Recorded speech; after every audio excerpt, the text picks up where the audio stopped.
బయలుదేరినోడు పొద్దుగూకినది ఇంకా రాలే. ఏడ ఉన్నాడో ఏమి తిన్నాడో అడవిలో ఆకలితోని అల్లాడుతుండో.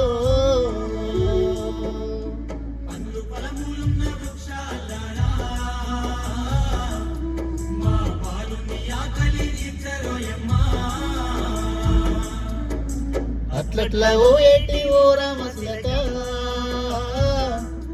మా బాలమని కంటూని జార తెలిసిందా.